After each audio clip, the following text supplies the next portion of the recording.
Good morning. Today we're going to be talking about multiplying decimals. So hopefully you guys feel pretty good about multiplying a multi-digit number by a single or double-digit divisor.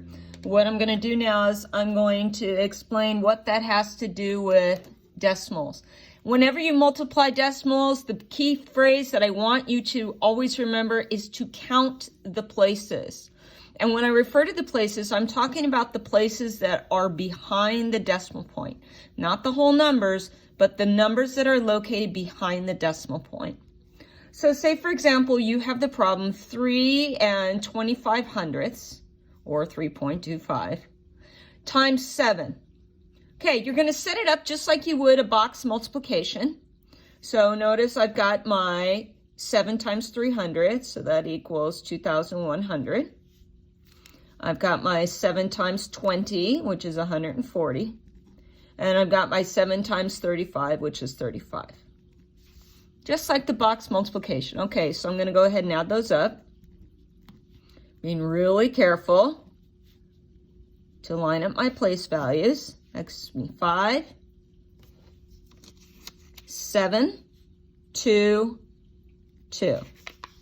So my answer is 2,275.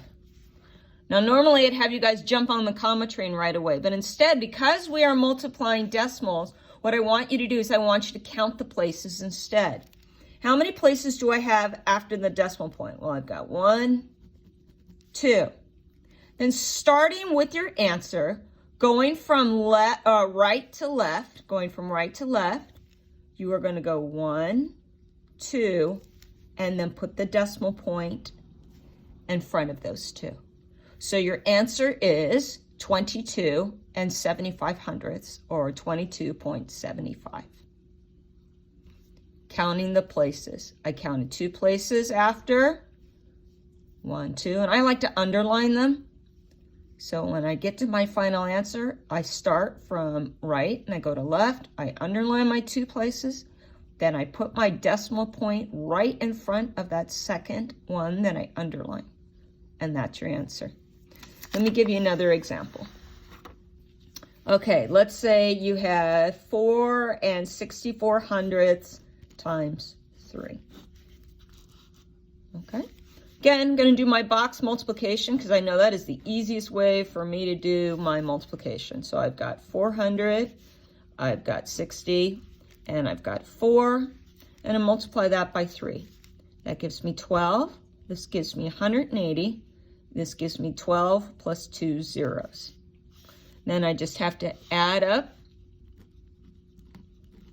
my partial products here. Being careful to line everything up. All right, and I've got 1392, 1392. Now, I'm going to go back and I'm going to count the places. Count the places. I've got a 6 and 4, so I've got 2 places.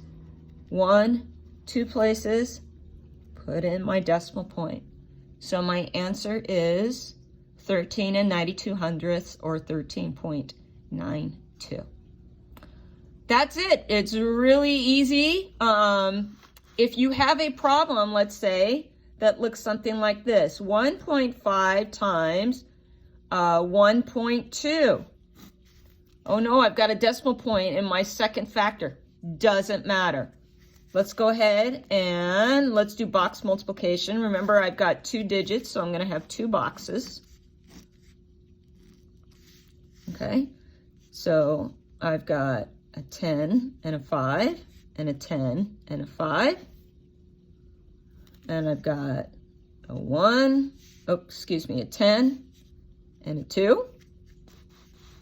All right, so here I go. I've got 10, 20, 50, 100. Line that up. Try and get mine in order if I can, but it's not absolutely necessary as long as you line your place values up. 5 and 2 is 7, 1 is 8. Bring that down. All right, so my answer is 180.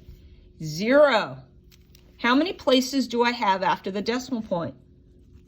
I've got 1 here, but I also have 1 here. 1 and 1 is 2. Doesn't matter that they're in separate factors. You're still going to do it. 1, 2, 1, 2.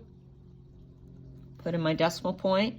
So 1 and 8 or 80 hundredths, or 1 and 8 tenths, you can drop your 0, is our final answer.